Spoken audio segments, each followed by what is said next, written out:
right, it's good to see everyone this morning. Go ahead and get started. We're going to finish the book of Judges this morning. It's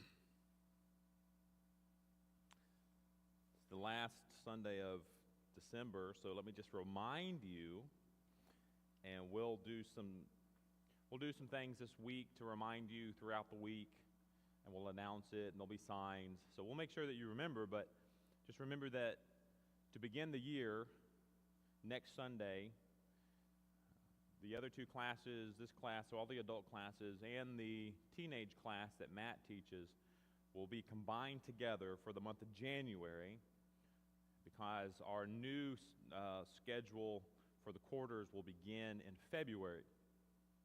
And so for the month of January, we're going to combine all adults and the teenagers. We're going to be in the fellowship hall together, tables. Hopefully we'll have some handouts just for that class, some handouts, and maybe the tables will make it a little bit easier to take some notes and to fill out some stuff as we teach. And we have a book that we're going to be teaching and working through by Dan Winkler called Forgiven, Forgiving, and Free. And so we're going to look at different areas of forgiveness, and so that'll be in the month of January. So don't forget that. I think it'll be a good study. I think that it'll be a good opportunity for adults and teenagers to be together to study for that month. There is one Sunday that Matt and I will be gone. I serve on the board of a youth conference called Gulf Youth Experience. And so it's a work trip for me, but it's still a lot of fun. In January, Martin Luther King weekend, I'll be at Gulf Youth Experience down in Orange Beach. And so I'll be working on that. Matt is planning on taking I don't know who signed up. Some of our teenagers, he'll be going down to that event as well. So work trip for him, work trip for me to Gulf. So we will both be gone on the third Sunday, I believe, and David Decker will be filling in to teach and preach. And I don't think he'll be following the book as much, but his lesson that he said is on forgiveness from David, Bathsheba, and then David following that incident, Psalm 51. So it is still on forgiveness. So it'll follow the theme. So that is next Sunday. Let's wrap up the book of Judges. We have 4 chapters to cover. It's not impossible. It's not desirable, but it's not impossible. There's a lot that happens in these last 4 chapters. We have chapter 18, 19, 20, and 21. Handouts were, as you walked in, if you grabbed one of those to summarize everything. Some pretty disturbing things will happen, at least in chapter 18, 19, and then as a result of it, we have chapters 20 and 21. Everything that will happen in the last 2 chapters happened because of what happens in these chapters 18 and 19. And really, as we go through this, I'll have to consider the language that I use. You just have to try to understand what is taking place here without being too detailed, too graphic. But one of the things that you have to keep in mind as we go through this is you are reading the details of what happens and what a nation looks like when they forget God. When God is not of everything that you do as a nation, like we're talking about physical Israel here, but when you forget about God and as Israel here, they turn and worship idols of these pagan nations, and they have almost no moral compass, and they start doing things that when we read it, it is so wicked and disturbing. It just shows Israel has strayed from how God desired them to be. And that's kind of the book of Judges, and that's what we have. We have that cycle that we've seen all throughout the book where they're faithful to God for a period of time, and then they forget about God, and they serve idols, and they worship these idols, and then They are oppressed by a nation, and they're oppressed, and then God raises up this judge, this military leader, to rescue them because they've cried out to God, and they're rescued, and they're faithful to God, and so they're in this cycle. So anyway, my point is, the next 4 chapters, we have some pretty disturbing events, and then the results of those events. So, chapter 18, you see the summary there, and the characters that we have Micah. Micah was introduced actually in chapter 17, and Micah takes a young Levite to be his priest. He builds this idol and this shrine and this ephod, and he takes this Levite to be his priest. And so we have Micah once again in chapter 18. We have this young Levite, and then we have the Danites. They are the descendants of Dan, Jacob's son with Bilhah, who is Rachel's servant, not Rachel or Leah, but had a child with Bilhah. So that's Dan. These are the descendants of Dan. So we have those characters in chapter 18. And the first section, the Danites visit the house of Micah. And then the second half, they are going to return back to Micah's house, and they are going to steal his image, his metal image, and they are going to steal his priest.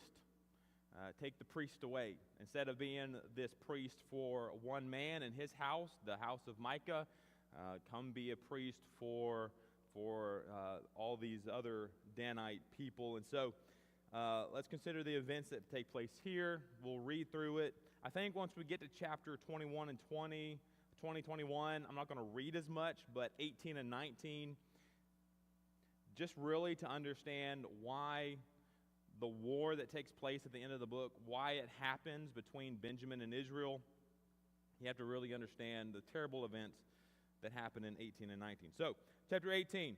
Now here's a phrase beginning in chapter 18. Here's a phrase that is repeated, and I did not count how many times, but it's repeated multiple times. That there was no king in Israel. And it's at least 4 times, 5 times, 6 times repeated if you want to keep count. But chapter 18, verse 1, in those days there was no king in Israel. And in those days the tribe of the Danites were seeking an inheritance for itself to dwell in. For until that day their inheritance among the tribes of Israel had not fallen to them. So the children of Dan sent 5 men of their family from their territory, 5 men of valor from Zorah and Eshtaol to spy out the land and search it. They said to them, "Go, search the land." So they went to the mountains of Ephraim, to the house of Micah. So here's Micah. They go to his house. They lodge there. While they were at the house of Micah, they recognized the voice of the young Levite. So this young Levite is who Micah took in chapter 17 to be his priest. So if we just hit the pause button real quick. So Micah chapter 17, he builds this idol, this molded image, and then the very last verse is a weird verse, and I mentioned that last week. It's just a weird statement. Verse 13, chapter 17, then Micah said, now I know that the Lord will be good to me since I have a Levite as priest. I don't really know why he needed his own personal priest or why now God is favorable towards Micah because he has a Levite as a priest. Now, Levites were supposed to be priests, but anyway, so here's that young Levite. Going back to verse 4. He said to them, thus and so Micah, I didn't finish verse 3, so back up. They recognized the voice of the Levite. They turned aside and said to him, who brought you here?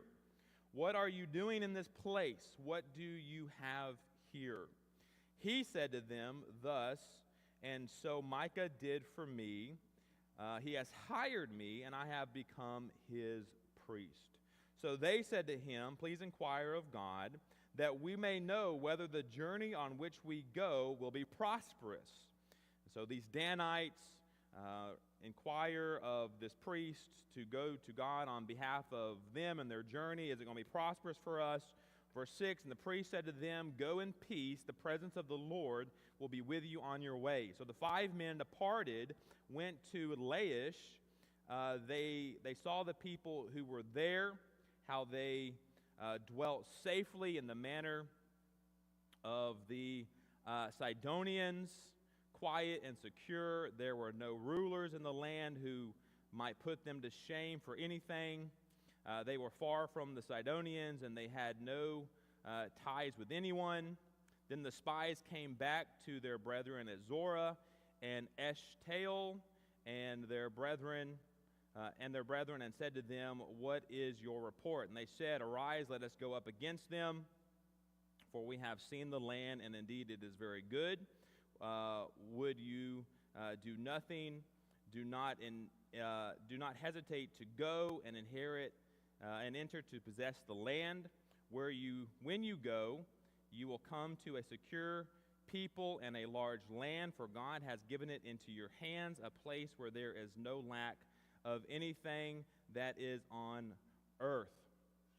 Let me pause real quick. My eyes are kind of watering, contacts. Sometimes I got to take a break from reading. But we have transitioned into that second section here. So verses 1 through 6, the Danites visit the house of Micah. They're going to go back, and they're going to take what he has, and they're going to take his priest. And so then that begins verse 7. So let's skip a few sections, a few verses here. Let's go to verse 18. When these went into Micah's house and took the carved image, the ephod was that breastplate that the priests wore in the tabernacle. This is an image that Micah made, and the household idols and the molded image. The priest said to them, what are you doing? So that young Levite priest confronts them. What are you doing? Why are you taking everything? And they said to him, be quiet, put your hand over your mouth, and come with us. Be a father and a priest to us. Is it not better for you to be a priest? Is it better for you to be a priest to a household of one man, or that you be a priest to a tribe and a family in Israel? And I don't know. We don't know much about this young Levite. We don't know any kind of background or history. He is a Levite. Perhaps he was not chosen or selected to be a priest in Levi. I don't know. And so maybe maybe Micah and his family, he was excited to be a priest in Micah's family, his household. But now he has an opportunity to go to actually a tribe and to be a priest there. And so that's the argument that they're presenting to this young Levite. Is it better for you to be a priest in one man's house, or would you want to come and be a priest to an actual tribe in the nation of Israel? And it's one of those scenarios where, hey, bigger is better, and this is a better opportunity, so I'm going to go and I'm going to be a priest there. Because notice what it says about this young Levite priest. So verse 20, the priest's heart was glad. So he was excited for this opportunity. So the priest's heart was glad, and he took the ephod, the household idols, and the carved image, and took his place among the people. So he leaves. Better opportunity. And he leaves. Micah finds out. Then they turned and departed and put the little ones, the livestock, and the goods in front of them. When they were a good way from the house of Micah, the men who were in the houses near Micah's house gathered together and overtook the children of Dan. And they called out to the children of Dan. So they turned around and said to Micah, who ails you that you have gathered such a company? So he said, you have taken away my gods which I made. so many issues there that we could talk about. We don't have the time, but think about the 10 Commandments that God gave. And shall have no other gods before me, no image, false gods. There's a big problem here, but you've taken away the gods which I made and the priest, and you have gone away. Now what more do I have? How can you say to me, what ails you? So he's like, you took everything I have. You took my gods, you took my priest, and here I am pursuing you. And the children of Dan said to him, do not let your voice be heard among us, lest angry men fall upon you and you lose your life with the lives of your household. Then the children of Dan went their way, and when Micah saw that they were too strong for him, he turned and went back to his house. So he tries initially to confront the Danites, to take back what was his. Took my gods, big problem there, but you took my gods, you took my priest, and Dan is pretty much, or these Danites are pretty much like, hey, we're bigger, stronger than you. If you pursue this anymore, you will die and your whole house will die. So Micah, realizing that he can't do anything, turns back and goes back home. Or turns away, goes back home. And so then the Danites, they settle in Laish. Let's consider this and then move into chapter 19 and notice the big issue in chapter 19. It's pretty gory, but we'll get there. Verse 27, so they took the things Micah had made and the priest who had belonged to him and went to Laish, to a people quiet and secure, and they struck them with the edge of the sword and burned the city with fire. There was no deliverer because it was far from Sidon, and they had no ties with anyone. So it was isolated, away, nobody to come to the rescue. It was in the valley that belongs to Beth Rehob. So they rebuilt the city and dwelt there. And they called the name of the city Dan. How convenient. Named it after their own tribe. And the name of Dan, after the name of Dan, their father, who was born in Israel. However, the name of the city formerly was Laish. Then the children of Dan set up for themselves the carved image, and Jonathan, the son of Gershom, the son of Manasseh, and his sons were priests to the tribe of Dan until the day of the captivity of the land. So they set up for themselves Micah's carved image, which he made all the time that the house of God was in Shiloh. So before the house of God was established in Jerusalem, it was there in Shiloh. But nothing crazy, too exciting. Chapter 18, Micah introduced in chapter 17, the Levite, he made a priest. Chapter 17, then in chapter 18, it's all taken away from him by the Danites and established in the small area of Laish, which they renamed to Dan. And it's not on any of your handouts because I did not print a map. But if you have one of the older maps, I think Laish is on there, or at least Dan. You can see on that map where that would be. Chapter 19.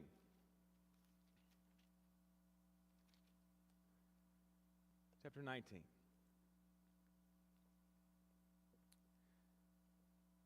We have a Levite, and he takes for himself a concubine. The concubine, there's some issues. She leaves. She goes to her father. The Levite pursues her. And then they go on this journey, and they encounter some problems. So chapter 19, the characters, we have a Levite. He's a man from the tribe of Levi who took a concubine. We have the concubine herself, the concubine of the Levite. She was originally from Bethlehem in Judah, which is the location, the area where Jesus would be born, but in Bethlehem.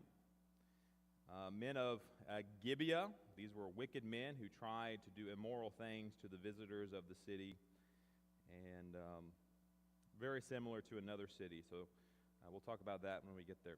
All right, chapter 19, verse 1, and it came to pass in those days that there was no king. I told you it would be repeated more than one time, and it'll be repeated at least 2 more times in chapter 20. There was no king in Israel. There was no ruler, no authority. I mean, God wanted to be their king. God wanted to be the king, the ruler of Israel. Israel will get to a point later on where they want to have a king, they desire a king, they demand a king, and they want to be like every other nation. And that wasn't God's desire for them. But he will grant their wish. You know, if this is what you want, then you're going to get what you want. You're going to have a king. He's going to do what kings do. He's going to rule over you. He's going to punish you. He's going to do what kings do. And Israel wants a king. But at this point, there was no king. And tribes did what tribes wanted to do. Each tribe did whatever they wanted to do. Wicked people did wicked things. And good people suffered for the decisions of other wicked people. There was no king, and Israel did wicked things, or some of them did. And it came to pass in those days that there was no king in Israel, that there was a certain Levite staying in the remote mountains of Ephraim. He took for himself a concubine from Bethlehem in Judah. But his concubine played the harlot against him and went away from him to her father's house in Bethlehem in Judah and was there 4 whole months. That's all we know. At least we don't know why she played harlot with him. I don't know if that necessarily means that she cheated on him. It just means that she left and became unfaithful to him, went away from him, and went back to her father. She could have been unfaithful to him, but went back to the father. I don't know what the issue was there, but she leaves, and she's there for 4 months. Verse 3, then her husband arose and went after her to speak kindly to her and to bring her back, having this servant and a couple of donkeys with him. So he brought him into her father's house, and when the father of the young woman saw him, he was glad to meet him. Now his father-in-law, the young woman's father, detained him, and he stayed with him 3 days. So they ate and drank and lodged there. So he pursued her. The father-in-law, it says, was glad to see him or meet him. I don't know if this is the first time he met him, but anyway, he's glad he's there and welcomes him into the house, offers him food and drink and lodging, and everything's good so far. I mean, as good as it can be for a man who's concubine, which is interesting to me, and I don't know why I didn't look this up when I was studying, but it's interesting that she's described as a concubine, but then it refers to him as the husband. It says the husband pursued her. So I don't know what kind of situation this was. A wife, concubine? I don't know. I don't know the exact difference between a wife and a concubine. Is that technically a marriage? I have to look. I don't know. Anyway, concubine. All right. So goes to the father. The father-in-law welcomes him. Then it came to pass, verse 5, on the 4th day that they arose early in the morning and stood to depart. But the young woman's father said to his son-in-law, refresh your heart with a morsel of bread, and afterward go your way. So they sat down, and the 2 of them ate and drank together. Then the young woman's father said to the man, please be content to stay all night, and let your heart be merry. And when the man stood to depart, his father-in-law urged him, so he lodged there again. So he stays, I think, a total, it seems as though, 5 days. 5 days. Then he arose early in the morning on the 5th day, well, there it is, to depart. But the young woman's father said, please refresh your heart. So they delayed until afternoon, and both of them ate. And when the man stood to depart, he and his concubine and his servant, his father-in-law, the young woman's father, said to him, look, the day is now drawing toward evening. Please spend the night. Seems like he's never going to get away, right? Every time he tries to leave, the father-in-law is like, just stay a little bit longer, refresh your heart, stay a little bit longer. See, the day is coming to an end. Lodge here that your heart may be merry. Tomorrow go your way early so that you may get home. However, the man was not willing to spend the night. So he arose and departed and came opposite Jebus, which is Jerusalem. You see that before it was Jerusalem, it was Jebus or Jebus, not sure. With him there were 2 saddled donkeys. His concubine was also with him. So they're going to travel. They're going to come to a city. Let's see. In Gibeah, they're going to meet an old man, and he's going to offer them lodging, and they will accept the invitation. They will stay at his house, and this is when things turn south quickly. They turn pretty terrible, right? Let's skip a few verses just for time. We got about 20 more minutes or so. Verse 16, just then an old man came in from his work in the field at evening, who also was from the mountains of Ephraim. So here we're introduced to the old man. He raised his eyes. He saw the traveler in the open square of the city. And the old man said, "Where are you going, and where do you come from?" So he said to them, "We are passing from Bethlehem to Judah towards the remote mountains of Ephraim. I am from there. I went to Bethlehem in Judah to get his concubine. Now I am going to the house of the Lord, but there is no one who will take me into his house, although we have both straw and fodder for our donkeys, and bread and wine for myself, for your female servant, and for your young men who is with you, with your servants. There is no lack of anything." And the old man said, "Peace be with you. However, let all your needs be my responsibility." And so he invites them into his house, pretty much. And they go and they lodge in this old man's house. And so here's this Levite and his concubine, the servants, and everything that he has. They lodge at his house. Verse 21, so he brought them into his house and gave fodder to the donkeys, and they washed their feet, ate, and drank. And so then the people of the city of Gibeah, this is where it turns pretty disturbing. Verse 22, as they were enjoying themselves, suddenly certain men of the city, perverted men, surrounded the house and beat on the door. They spoke to the master of the house, the old man, saying, "Bring out the man who came to your house, that we may know him carnally." But the man, the master of the house, went out to them and said to them, "No, my brethren, I beg you, do not act so wickedly. Seeing this man has come into my house, do not commit this outrage. Look, here is my virgin daughter and the man's concubine. Let me bring them out now. Humble them and do with them as you please. But to this man, do not do such a vile thing." Does it remind you of another city, another event or occasion in the book of Genesis? Sodom and Gomorrah.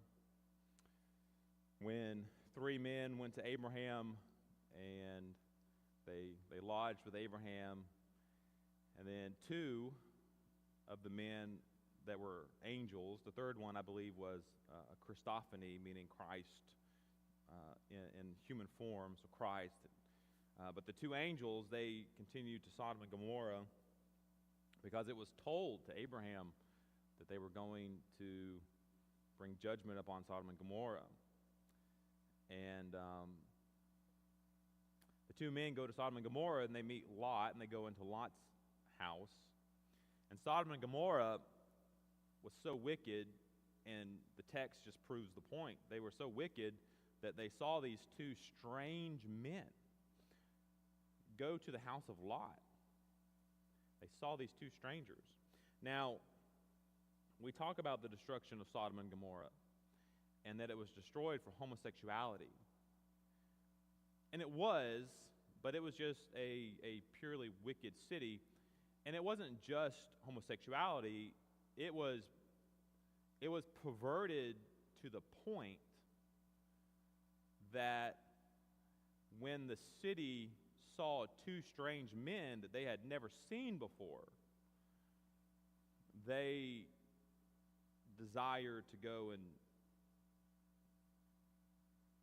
to know these men. That's the depth of perversion that Sodom and Gomorrah had fallen to, that they were desiring men that they did not know.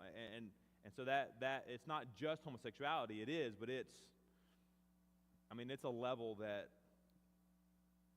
I don't even think we can imagine. And so that was something, but that's what's happening here. That's what's happening here. And so they see this man who's a stranger, and they desire to know him. And of course, I'm being careful with what I say, so just read the text and try to understand what's happening here. And so that the owner of the house, the man, he offers the man's concubine, which is not sure if that was agreed upon by the Levite, perhaps, but also his virgin daughter, to the men. Verse 26. Then the woman came as the day was dawning and fell. Did I not read? Verse 25. But the men would not heed him, so the men took his concubine and brought her out to them, and they knew her and abused her all night until morning. And when the day began to break, they let her go. Then the woman came as the day was dawning and fell at the door of the man's house where her master was, till it was light. When her master arose in the morning and opened the door of the house and went out to go his way, there was his concubine fallen at the door of the house with her hands on the threshold. I don't think he realizes at first that she is dead, because he speaks to her, he tells her to come on. Perhaps he thinks that she is asleep. Verse 28, and he said to her, get up and let us be going. But there was no answer. So the man lifted her onto the donkey, and the man got up and went to his place. When he entered his house, he took a knife, laid hold on the concubine, and divided her into 12 pieces, limb by limb, and sent her throughout all the territory of Israel. And so it was that all who saw it said, no such deed has been done or seen from the day that the children of Israel came up from the land of Israel of Egypt until this day. Consider it, confer, and speak up. And that's the end of chapter 19. I'm not going to go into any more detail. It's gruesome enough. Again, as I mentioned as we started class, when you read this and you consider what's happening, Israel has fallen, at least a lot of them, and what we're reading here, they are not the nation, the people that God desires them to be. Notice what it says. As he cuts her up and sends her throughout all the tribes of Israel, it says that no deed has been done or seen from that day to the children of Israel as they came out of Egypt. Like nothing like this has happened since then, and how terrible it was and gruesome, and on the scale, it's a terrible thing that happened. So, all of that leads into what happens next. And I'm going to summarize in the next 10 minutes two chapters, chapter 20 and 21. They're going to go to war. All of Israel is going to go up against Benjamin. And a lot of Israel is going to die. They're going to go to war with each other. Chapter 20, Israel wars with Benjamites. So Judges 20, the summary, the handout, the characters. We have Levite, this Levite man. We have the men of Gibeah, wicked men who did immoral things. to the Levite and his concubines. So we have all those men, and then we have the army of Israel, 400,000 Israelites assembled to fight against the men of Gibeah. The outline, section number 1, verses 1 through 17, Israel gathers to punish Gibeah, and so they will organize themselves and they will call upon God and ask God if they should go to war, to fight against the men. They will fight against Benjamin, and they will fight against each other.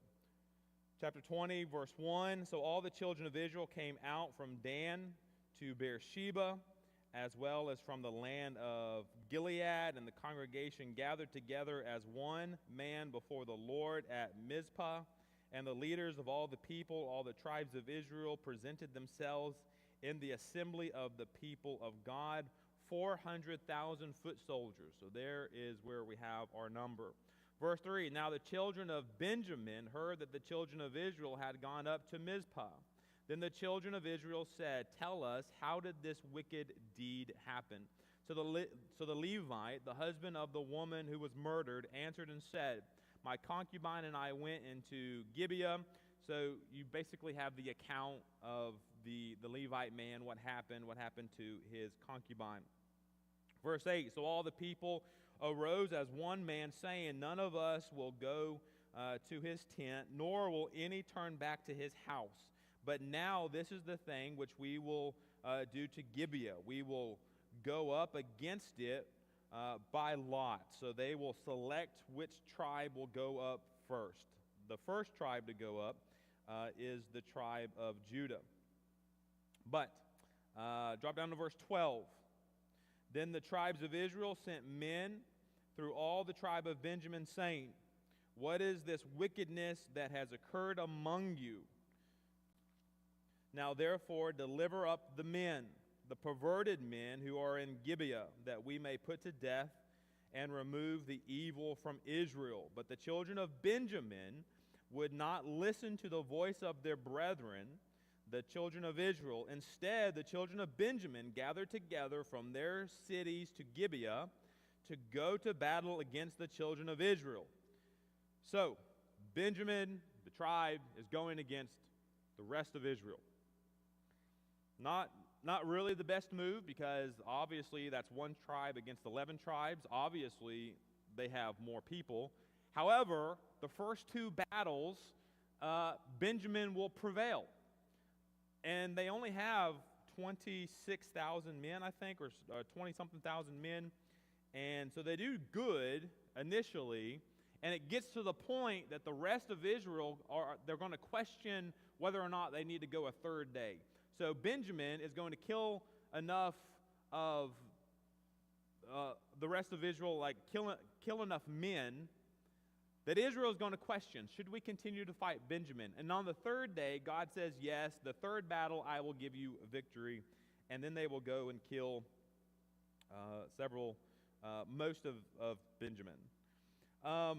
Let's see, verse 15, and from their cities at that time, the children of Benjamin numbered 26,000 men who drew the sword. So there you have your number. 26,000 men from Benjamin, 400,000 from the rest of Israel. So you have 26,000, 400,000. I mean, if I was Benjamin, if I was the tribe, I would be like, okay, let's listen to what they have requested. But it just told us that they did not listen or heed what they said. So, all right, we got 6 minutes. So let's see. Verse 18. Then the children of Israel arose and went up to the house of God to inquire of God. They said, which of us shall go up first to battle against the children of Israel, to battle the children of Benjamin? The Lord said, Judah first. So Judah will go up against Benjamin first. Now, let's rely on the outline just to summarize more. So beginning in verse 18, going to verse 48, on the first day of fighting, the Benjamites managed to kill 22,000 Israelites.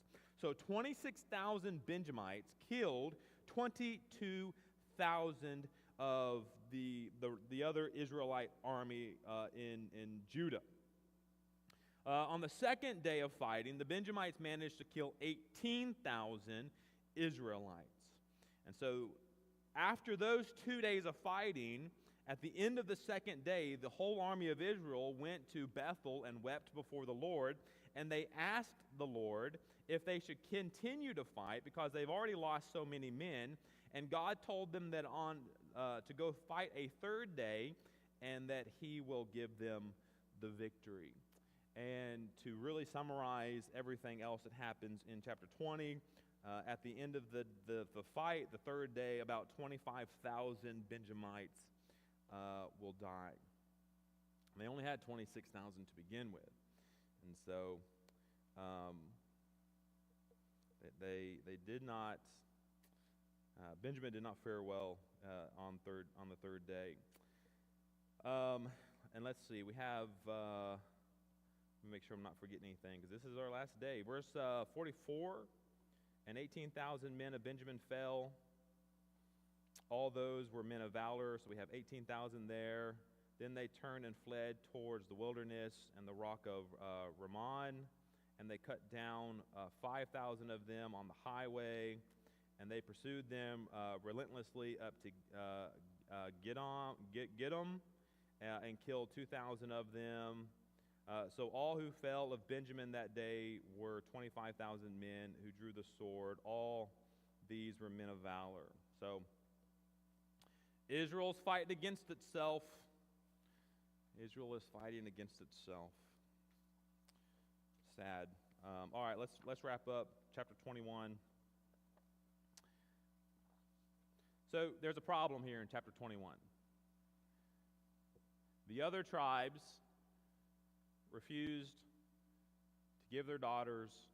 So basically, if you kill most of the men of valor, if you kill most of them, I mean, you have to repopulate.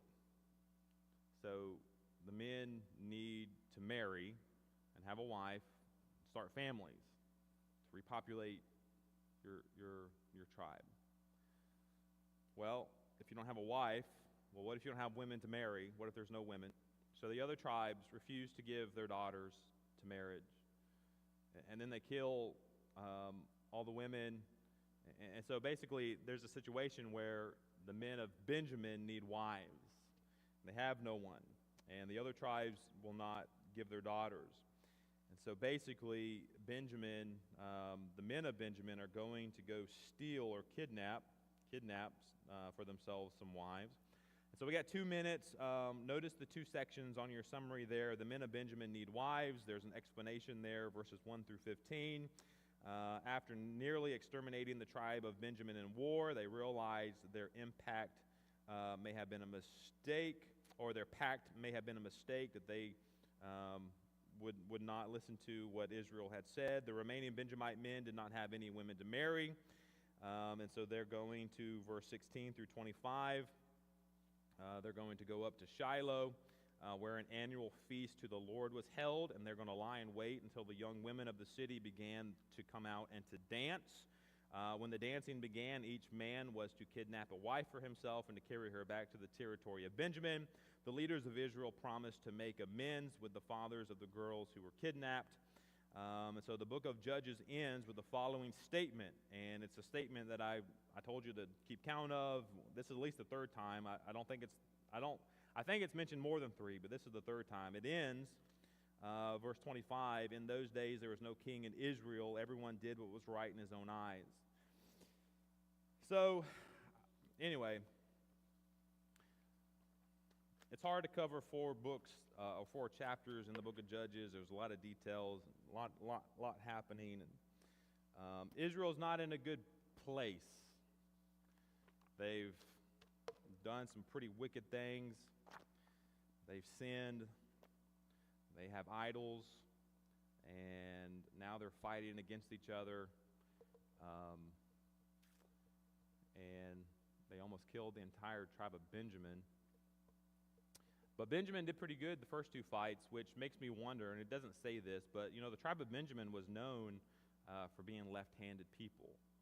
And that was That was kind of a benefit in war. It's kind of like baseball today, baseball. And I played baseball. If you're a right-handed batter and you're facing a left-handed pitcher, there's a certain advantage there to be left-handed. Well, the same is true in war. And so if Benjamin, the tribe of Benjamin, had these left-handed men that were fighting, maybe that gave them an advantage in war, and why they killed so many the first day and then they killed so many the second day, because they, as warriors, had the slight advantage. But then on the third day, God gave Israel the victory, and Benjamin lost. Anyway, it's 9:46. Appreciate your time. That's the end of the book of Judges. Next Sunday, Fellowship Hall, and we'll start a new study. Appreciate your time. Appreciate your attention. You're dismissed.